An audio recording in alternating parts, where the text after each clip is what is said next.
theory of sheaves and applications to non-displaceability. Okay.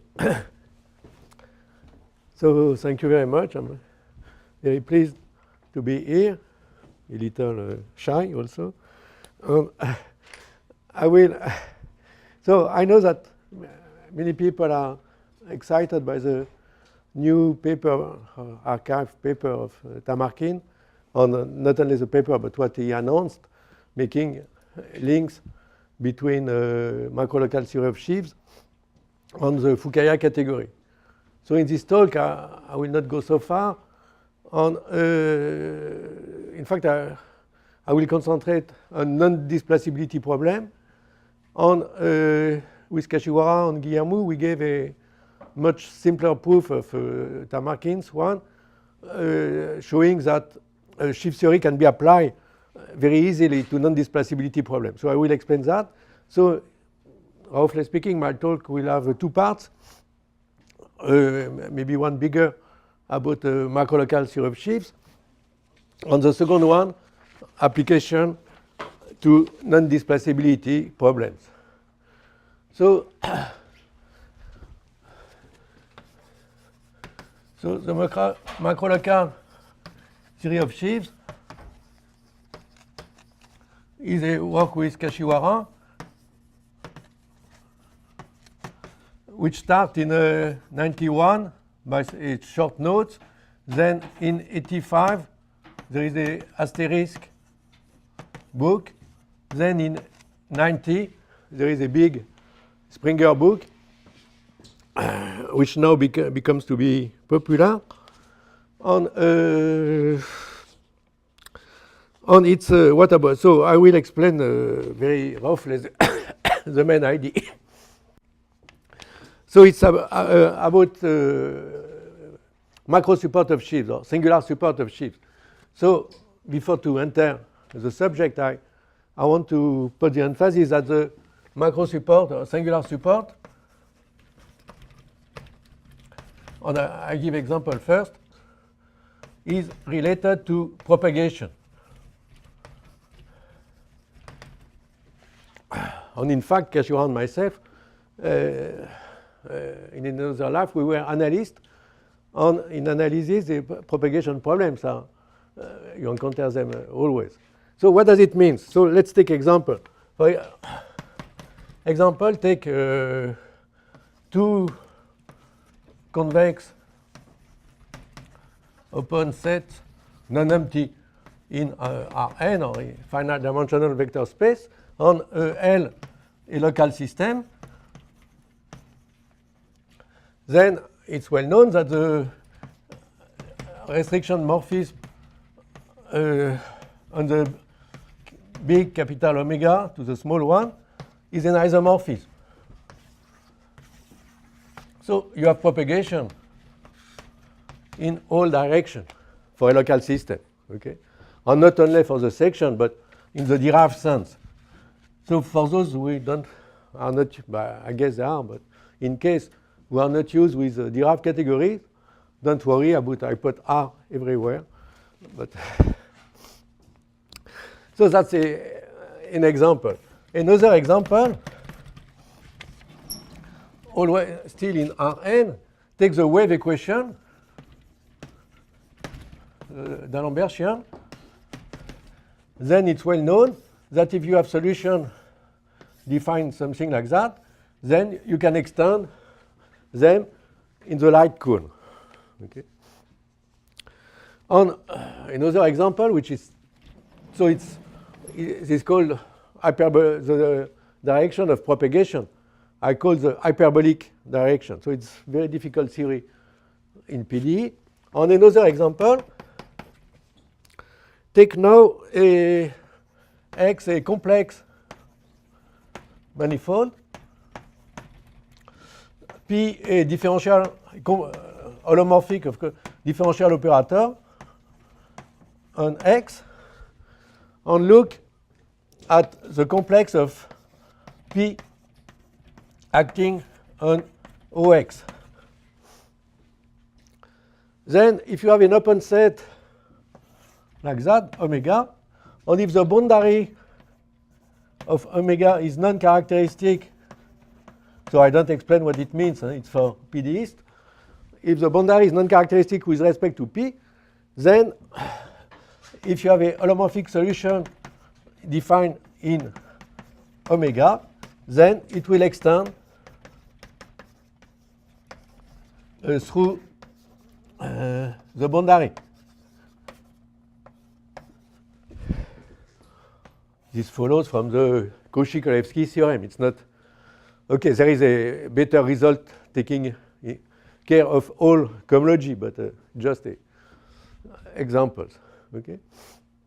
So we want to take this notion of propagation and to abstract it, to give an abstract definition of propagation. Okay. So I erase this. I don't need. These were examples.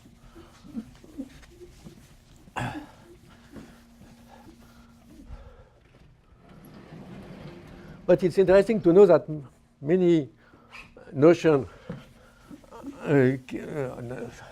some notions sometimes come from analysis, like the Riemann-Hilbert correspondence and macro support. So now I give a definition. So I want no more PDE.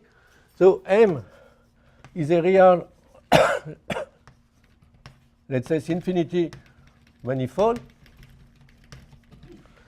And we work with sheaves. So we fix K, a ring, but not too bad, a commutative, unitar, or for example, Z, or not a bad ring, commutative, unitar with finite global dimension, okay, or a field, if you prefer.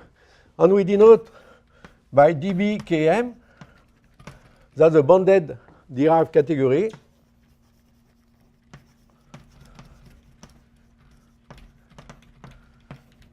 of sheaves of K module. So in this talk, even if it's a kind of colloquium, I assume that people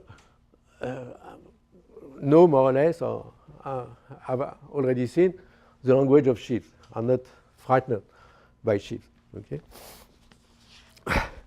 So my definition. So I want to define the singular support. So I take F. I call it a sheaf. It's a bounded complex, if you want. So the macro support of F will be contained in the cotangent bundle, and it will be closed subset. So I will describe when some point P does not belong to the singular support of F. So that's a definition. So it's a little, okay, it's not very intuitive, I'm sorry.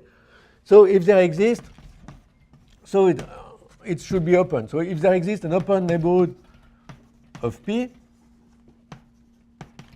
so you are in the conormal bundle, such that for any function phi, but from M, we are defining something in the cotangent bundle, but we take function on M, not function on T star M. For any function such that on any x0 in M, but it cannot be any, such that x0 on the differential of phi at x0 belongs to U. So I will make a picture.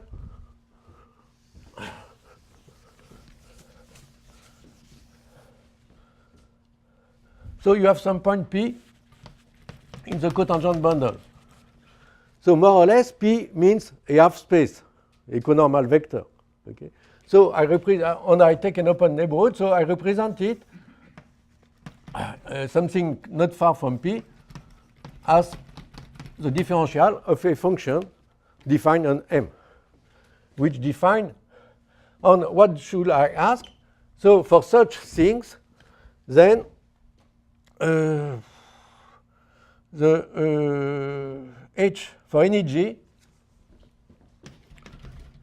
in Z. Then if you take HG, so I will give a name. U will be the set phi of x smaller than phi of x0. U, okay? On V will be a neighborhood of x0. Then HG V inter U F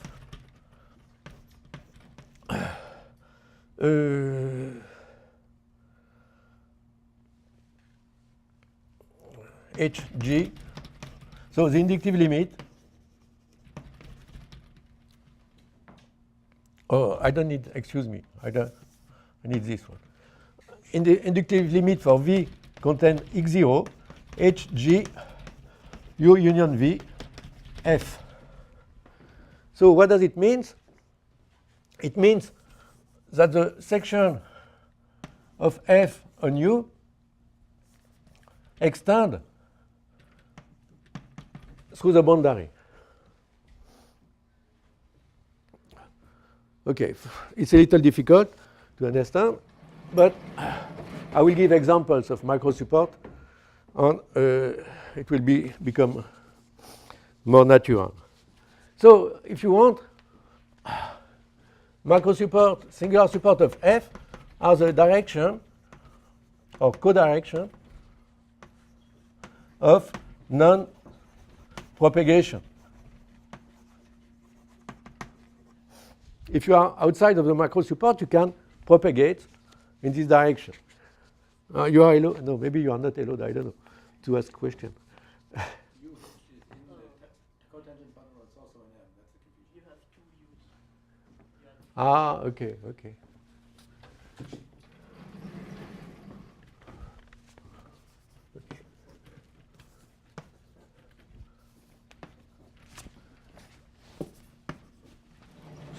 Thank you. Okay, because originally the definition is a little more abstract, but I wanted to translate it. So I give immediately a theorem which, so this is very local, okay? So it says that you have propagation across non-characteristic hypersurface. So there is a theorem which goes from local to global, and which shows that how to use this definition. So now assume that M is open in Rn or in a real vector space. Take gamma a closed convex. So let's call this E. It has no. I don't need coordinates. Take gamma a closed convex proper cone in E with the vertex 0 in gamma.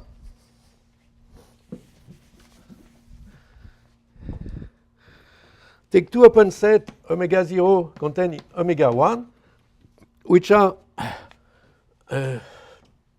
with omega 1 minus omega 0 contained in M, and assume that omega 0 and omega 1 are gamma open, which means omega plus gamma equal omega means omega is gamma open. So because you say, I make a parenthesis. The microsupport means propagation in some direction. So we want we want to concentrate on some direction. So one way, one method is to replace the usual topology by this topology.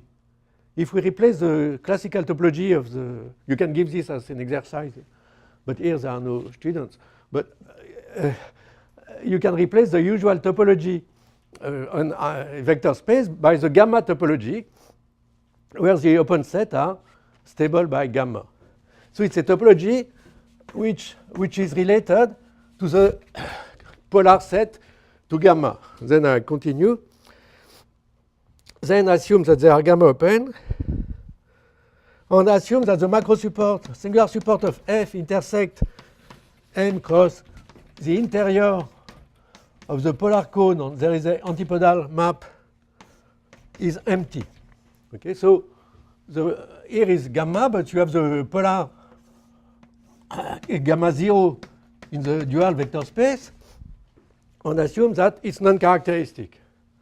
Then the conclusion, and I forget an hypothesis, and assume also for any x in omega 1, x plus gamma minus omega 0 is compact. I will give a picture here.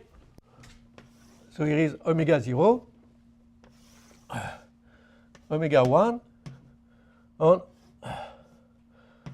here is x plus gamma is this cone. Then the conclusion is that you have global propagation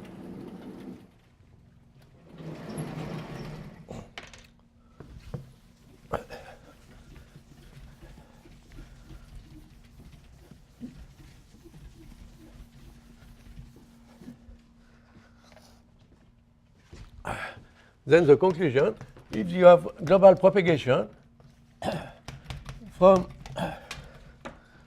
omega 1 to omega 0. And how can we prove that? But we do a family of non-characteristic deformation, starting from nothing and going from omega 0 to omega 1. Okay, so you see that this definition, which was very local, can give global results. Okay. Okay, so maybe it was the most difficult part for a non-analyst. So now I give examples. Where? So on properties first. So there are obvious properties. The singular support of F is closed by its construction on R plus conic in T star M by its definition. When you intersect the macro support of F with a zero section, you find the support. You have the triangular inequality, which means, for macro support, which means that if you have a distinguished triangle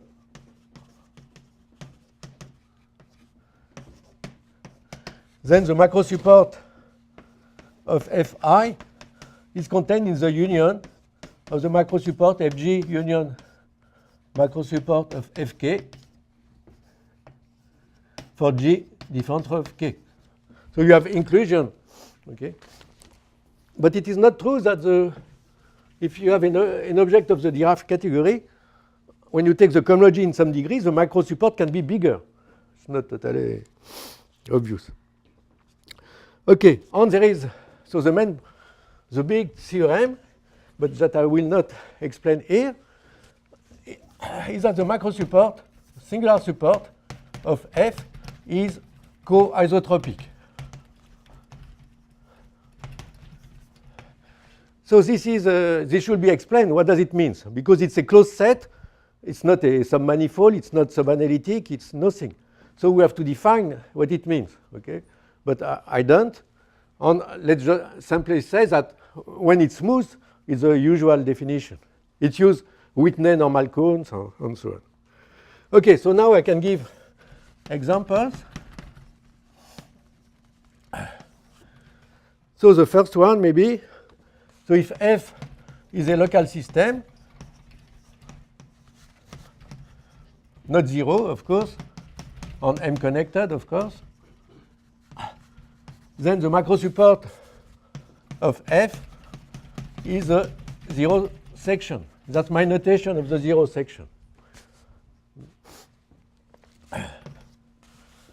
So all these examples are obvious once we have the global propagation theorem.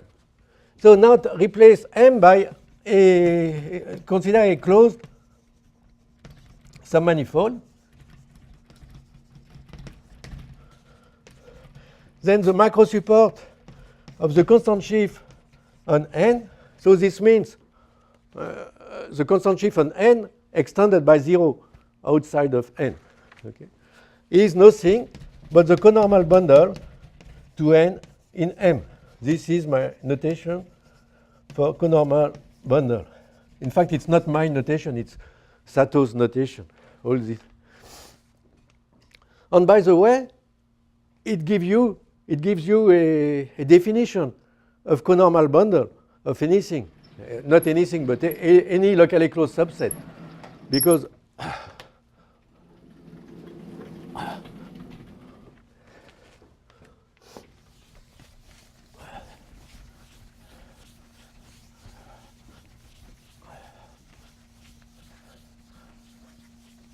now if A is locally closed,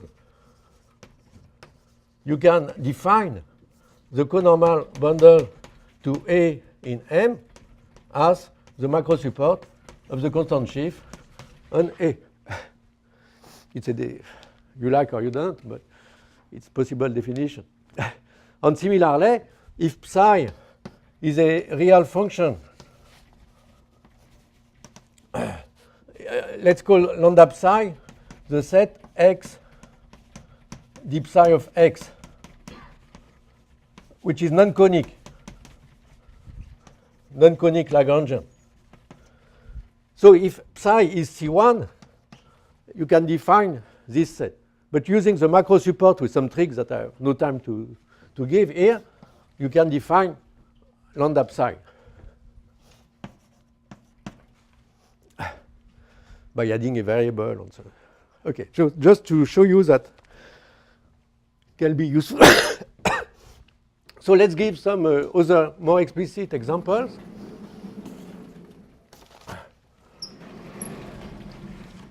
Maybe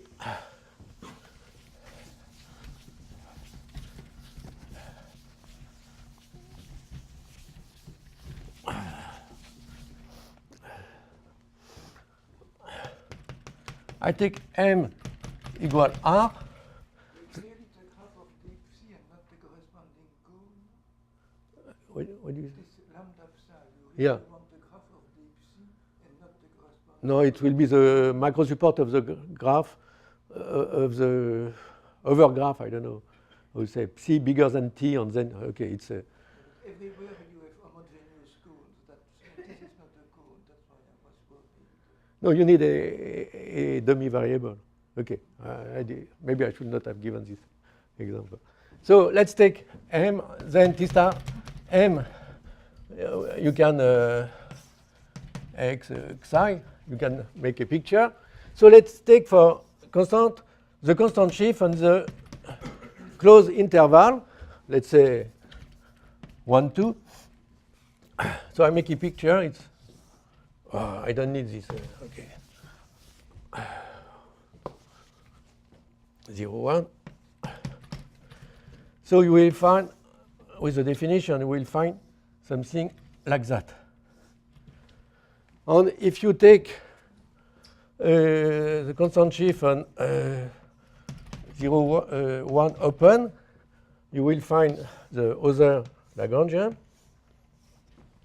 And if you take the constant sheaf and 0, 1 half open, half closed, then you will find this Lagrangian. So you remark that in the third example, the intersection with the zero section up to homotopy is empty, and it's related to the fact that the Euler Poincaré index of this is 0. Okay. It's not by chance. Okay. Okay, but all these examples were Lagrangian. So maybe I give an another example, totally different. Assume that X is a complex manifold. And M a coherent D module, a system of differential equations. And take F, the complex of holomorphic solution of M. Then a theorem, which is more or less Cauchy-Kolevsky, tells you that the singular support of F is equal to the characteristic variety of M. So it's interesting because characteristic variety of M is purely algebraic. Macro support is, I don't know, differential. And it gives a new proof of the involutivity of characteristics. Because macro support is co-isotropic. Okay? So this is co-isotropic. And this is an example which is not Lagrangian necessarily. If M is not holonomic, the characteristic variety is not Lagrangian. Okay. So now I will describe the operations. You know, in sheaves, we have 6 operations, plus some others. But I will describe the main one in the simplest case. So take a morphism of a real manifold. Then I write the corresponding geometry of the tangent space. So some people write to F is associated the tangent map. Okay, it's true, but it's not a good point of view. You have to decompose this tangent map in 2 parts, like that, over M. And now we take the dual, the cotangent bundle, and then we have this fundamental diagram that everyone knows, which appears already in Sato, Kawai, Kashiwara in the 70s. By taking the dual vector bundle, we have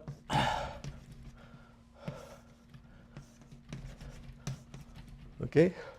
So we gave a name, Fd, F pi, because we call pi the projection. Okay. So now when we work in the cotangent bundle, we have not a map, but a relation. We can also interpret it as a Lagrangian relation.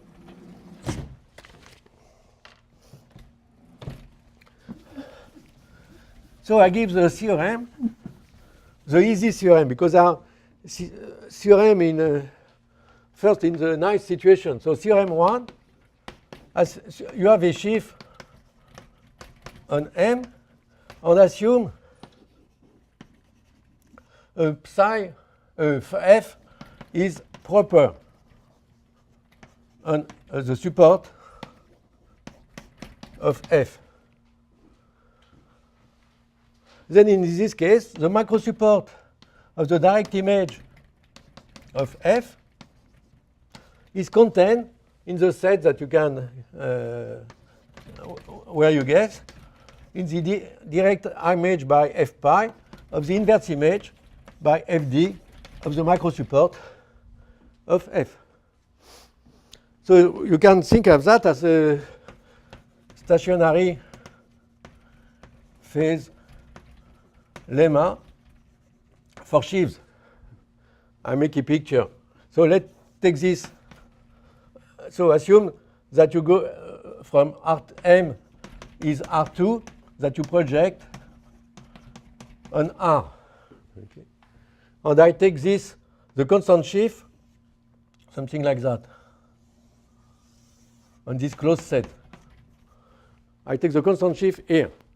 So the theorem says that the macro support of the direct image should be contained in the inverse of the critical value, which are those ones.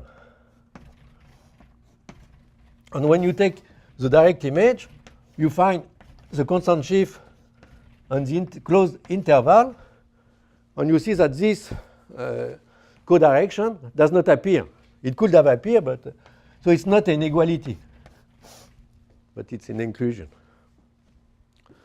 Okay, on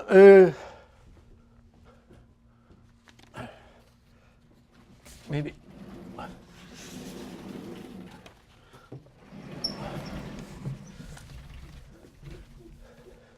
So to say that F is proper on support of F is the same thing as saying that f pi is proper on the inverse image of the macro support of f. Well, it's not interesting. It's a little stupid. But it's more symmetric in the cotangent bundle. And now it gives, now when you want to make inverse image, so take G or take lambda in T star n. We shall say that f is non-characteristic with respect to lambda if fd is proper on the inverse image of lambda. So now it's much more symmetric. And you say, in general, in algebraic geometry, for example, people ask, when they make inverse image, ask that f is smooth. But this is better because it means that f is smooth with respect to the sheaf, not for all sheaf, all shield. And then you have the similar theorem for the inverse image. Maybe I don't write it. You can guess the theorem for inverse image for non-characteristic morphism. Okay. So maybe I come to the Morse theory for sheaves. Yeah. So Morse theory will be an application of the stationary phase lemma. So it's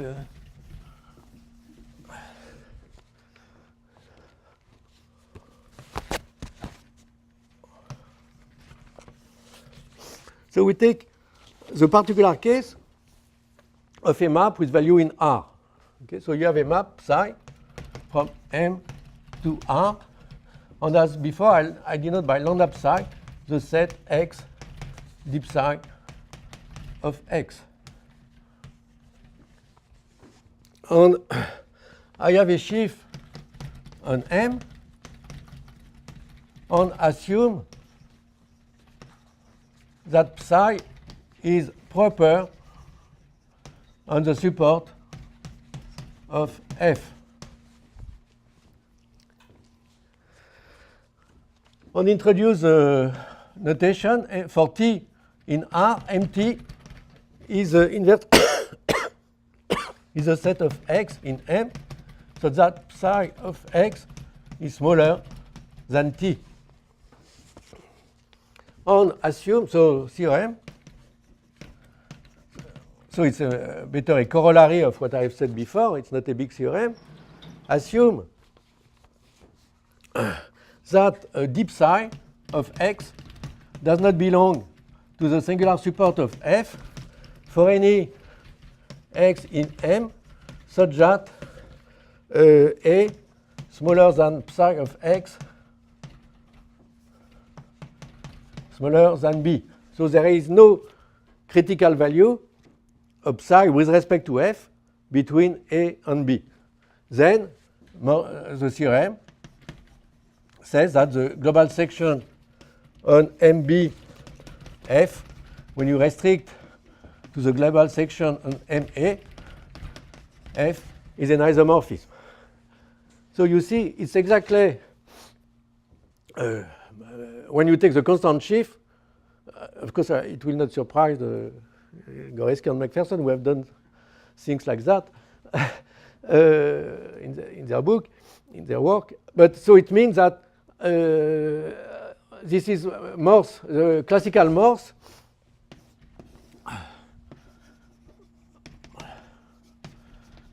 Classical Morse lemma is when F is a constant sheaf on M, which is compact. Okay. Then the macro support is the zero section, and you assume that there is no. Then the cohomology will change only when you meet critical value of psi. So it means that you have a notion of critical value, but with respect to the sheaf. Okay. And the proof is obvious because you put G, the direct image of F, and you are reduced to prove the theorem. You are reduced to prove the theorem for G on R with psi of t equal t. And now it's almost, it says that if you have nothing in the macro support, then section here will extend here. It's almost the definition of the macro support. Okay. So that's, I insist on that because the difference between people doing a classical analysis, symplectic analysis, they have not the language of, until now, they didn't have the language of sheaves.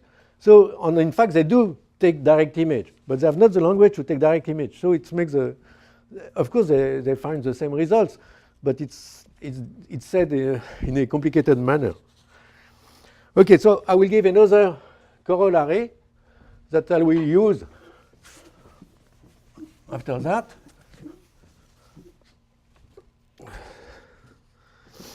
A very easy corollary. Yeah, I have no time to do all the theory, but of course it will be possible to prove the Morse inequalities for sheaves by this method, by going to one dimension, to dimension to R. So a easy corollary, assume, so you have psi from M to R, and assume F as compact support now,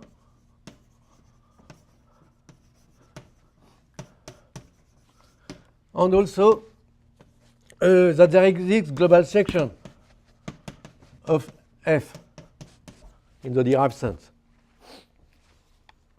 Then the macro support of F will intersect lambda psi. Okay. And the proof is obvious because now, otherwise, you can start near minus infinity and get and go until near plus infinity without changing the assume it's wrong. Assume the intersection is empty. I know in a colloquium you don't give proof, but it's an easy proof.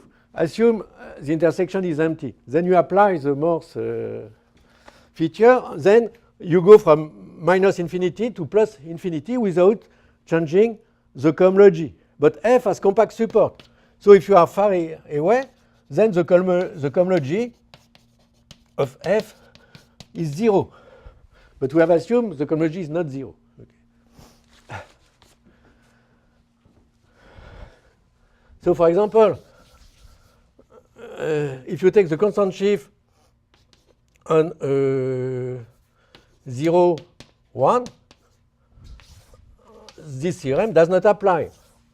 The intersection is empty, but it's not a contradiction because the global section are 0.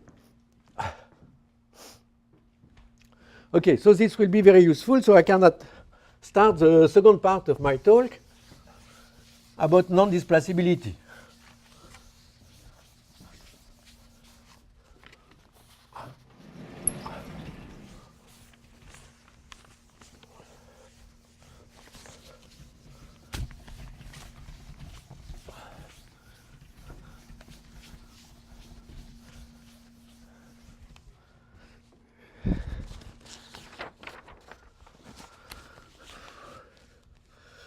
So maybe I recall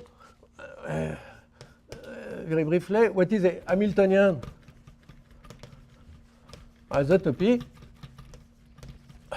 So we work on T star M on cotangent bundle, not on symplectic manifold in general. Okay, so you have a family phi T. So it's no more homogeneous. Huh? So phi is a family of phi T.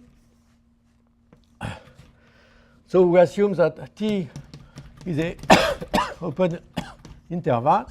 So we ask that phi 0 is the identity, phi T is a symplectomorphism.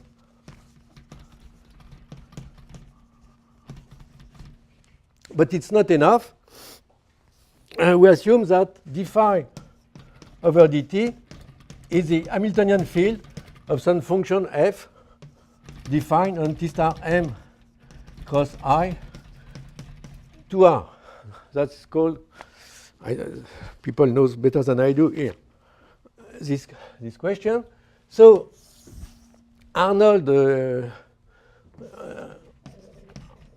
problem, which has been solved for long, of course, it's nothing new, is the following. You assume that M is compact, and you have such a Hamiltonian isotopy, I call HI for short. Then phi t, he says that phi t of the conormal bundle to the zero section will always intersect the zero section for all t. Excuse me, it's non-empty.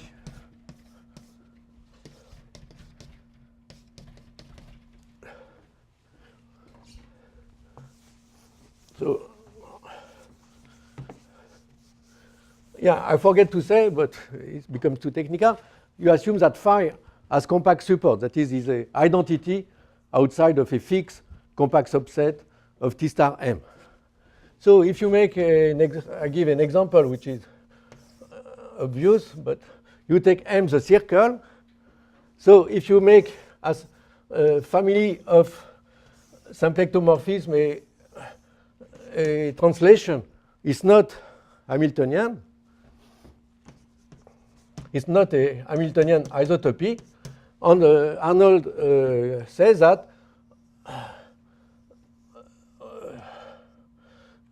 when you make the isotopy, it will always intersect the zero section. So in case of the circle, there is an obvious argument using volume, because here the volume will be not the same on both sides, but in higher dimension, it's not obvious. When you say compact support, is it the phi t or the No, all, there is a compact set in T star M, such that all phi t are the identity outside of this compact set. It might not be zero. No. Phi 0 is the identity. Yes, but you don't require Hamiltonian to vanish. Oh, it's equivalent, I think. F should vanish outside of a compact set. What?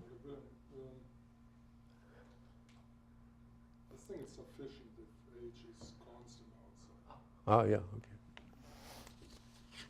Okay, so Tamarkin gave a proof of this result and other results. But you see, using shift theory, but the problem is that this formulation is highly non-conic. Everything is purely symplectic. You don't use the structure of homogeneous symplectic manifold, and shift theory is adapted for homogeneous symplectic manifold. So I will not explain Tamarkin approach, not in this talk at least, but what we did with Kashiwara and Guillermo is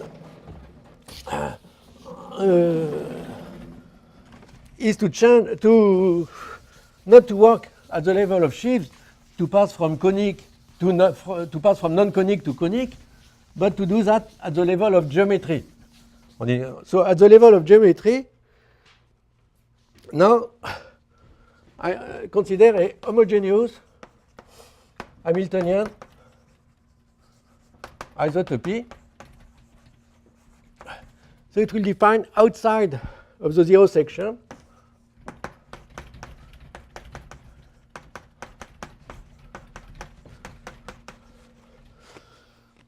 so you assume that phi t are homogeneous symplectomorphism. And phi 0 is the identity. And you don't need any condition like that, because now f, you can get f for free.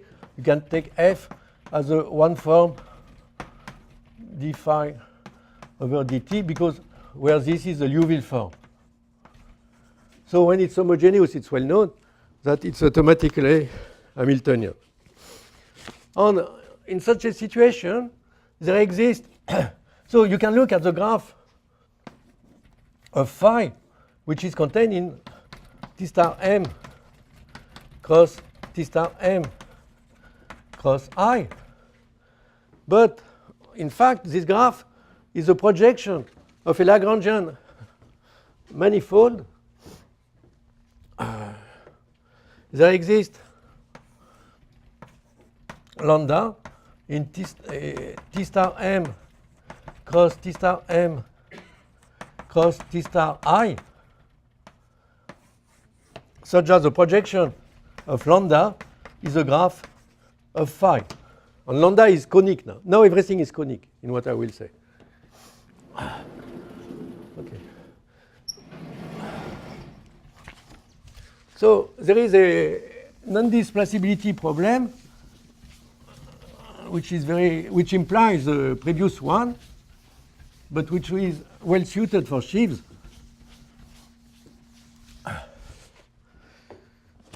Maybe it would be nice to have examples of Hamiltonian isotopy.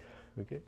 So there is one which is very useful and that I like, on T star Rn to T star Rn is a map which x psi gives x plus t psi divided by square root of norm of psi, if you want, psi. So you don't change psi, you just, it's a kind of blow up of the origin if at each point, if you want. Here, you take the conormal bundle to the origin, and you move in the psi direction. So you will find the conormal bundle to the open ball. Okay. This is very, very useful for PDE, because in PDE you do the same, but in the complex case in Cn. And then you change. If you look at Rn in Cn, you interchange Rn with the boundary of the tube, a strictly pseudoconvex set, which is much nicer than Rn in Cn. Okay, that's a parenthesis. Okay, so it's an example of a family of a homogeneous Hamiltonian isotopy. So the main theorem with Kashiwara and Guillermo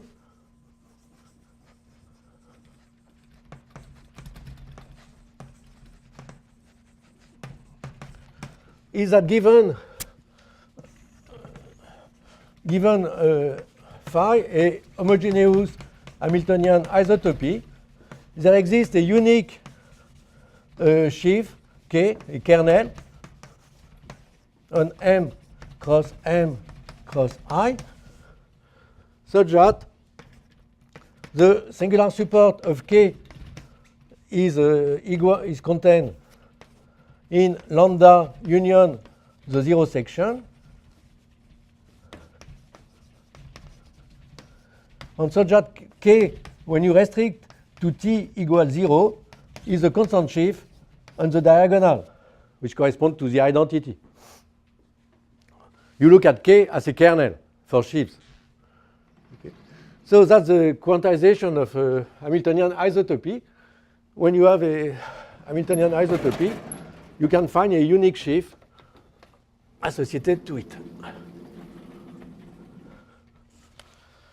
Okay. So I have no time to give the idea of the proof, but I say one word. The main point is the unicity. We first prove the unicity. Then after we are reduced to prove it in a neighborhood of t equals 0. And then it's much easier. Yeah. So let's give a non-displaceable, so a non-homogeneous non-displaceability theorem, which implies, in fact, Arnold's non-displaceability. So it's the following. You take psi which goes from M to R, and now you assume that d psi is always different from 0. So M is non-compact. Huh? On what else? Yeah, you take capital phi a homogeneous Hamiltonian isotopy, and you take F0, maybe a sheaf on M with compact support.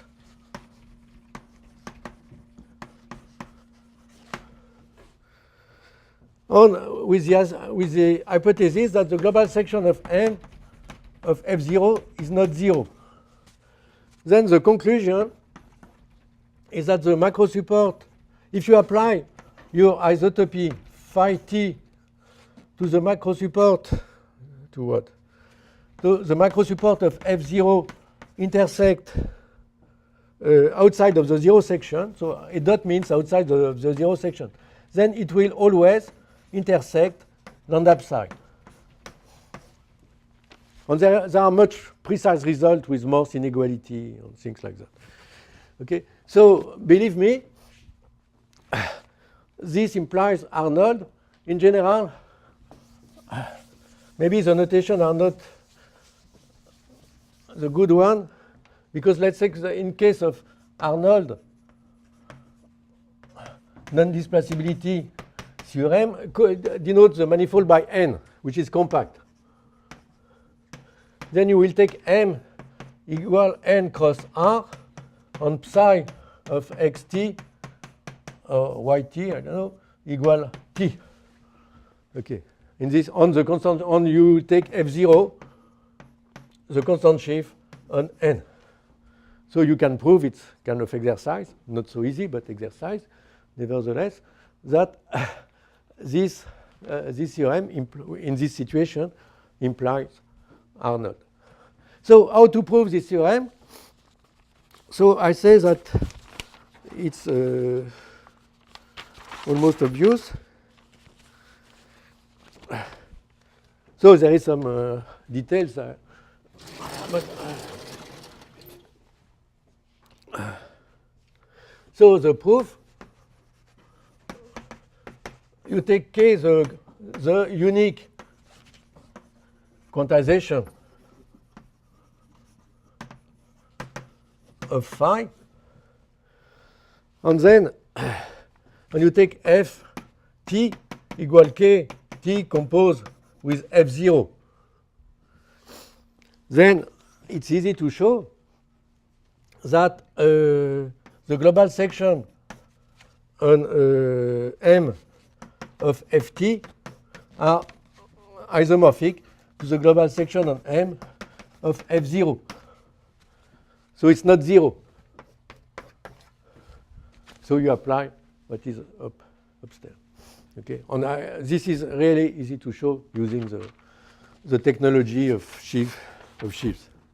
Okay, so I have 5 minutes. Can you say something about what you mean by quantization of phi? To find a sheaf whose macro support is long. You have a Lagrangian manifold. Oh, I see. What I call to quantize it is to find a sheaf whose macro support is contained in this Lagrangian manifold. Yeah, maybe it's exaggerated to call this quantization, but I don't know any natural definition of quantization. So why not this one? To which case, in the real case? No, it's equal plus the 0 section. Yeah. No, content you take 0. That's yeah. No, excuse me. So just one word more, but because so now maybe it's for specialists of symplectic topology. So there are phenomena which most of the people are interested in symplectic topology, but there are interesting problems also in contact or homogeneous symplectic. For example, take again phi a homogeneous Hamiltonian isotopy. Then you associate lambda in T star M cross T star M cross T star I. Or if you want, we associate F such that d phi over dt is hf. So there is a definition due to Eliashberg, Kim, Polterovich, of positive, in the US one said non-negative, but I'm French, so it will be positive, positive Hamiltonian isotopy if F is positive, or equivalently, lambda is contained in tau negative. On the example I gave, that I erased unfortunately, was an example of positive or negative, I don't know, Hamiltonian isotopy. So it's just to make some propaganda for homogeneous symplectic geometry, because there are other problems which can be interesting. So for example, a theorem is the following. Assume M is connected on non-compact, and taking M to X on Y compact, connect X and Y are smooth, compact, connected, no, maybe not, some manifold. On assume phi is a positive Hamiltonian, homogeneous Hamiltonian isotopy, such that phi, let's say at time 1, interchange the conormal bundle to OI with the conormal bundle equal conormal bundle to Y in M. Then it implies that X equal Y on phi t restricted to the conormal bundle to X M is the identity. So it's typical. So with shift theory, it's not very difficult to prove. This was known for 2 points. Okay, it's just an example to say that with shift theory we can do things. But so what you should have written of this talk is that there is symplectic geometry, homogeneous symplectic geometry. Shift theory is very well suited to homogeneous symplectic geometry. When it's not homogeneous, then Tamarkin made a very complicated construction, and then but maybe that's where things are really interesting. That we'll see later. Thank you.